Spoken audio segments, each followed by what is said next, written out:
দেখো, একজন শিক্ষক ৭৫ জন শিক্ষার্থীর প্রত্যেককে ০.২৪ মিটার করে ফিতা দিলেন। তিনি সকল শিক্ষার্থীকে মোট কত মিটার ফিতা দিলেন?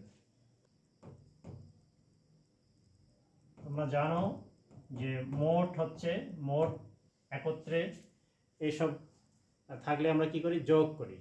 তো এইখানে যোগ করার মতো কি আছে? এখানে হচ্ছে আমরা যোগের সংক্ষিপ্ত রূপকে গুণ বলা হয়। তাহলে এই সমস্যাটি আমরা গুণের মাধ্যমে সমাধান করব।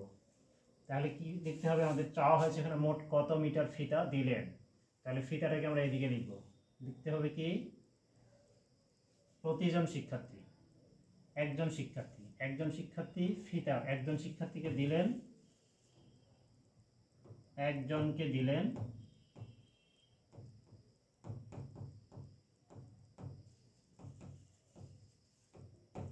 এত মিটার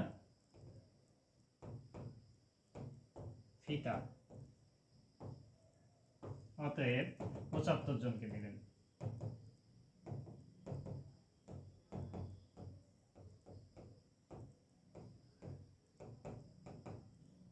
তাহলে এখানে আমাদের রাফ করতে হবে, সেটি হচ্ছে ০.২৪কে ৭৫ দিয়ে গুণ করতে হবে। দেখো, ৫ ৪ ২০ শূন্য, হাতে থাকলো ২, ৫ দুগুণে ১০, আর হাতে ২ হচ্ছে ১২, হাতে ১, ৫ শূন্য শূন্য, আর একে ১, ১ ঘর শূন্য, ৪ ৭ ২৮, ৭ দুগুণে ১৪, ১৪ আর হাতে ২ হচ্ছে ১৬, ৭ শূন্য শূন্য, একে ১।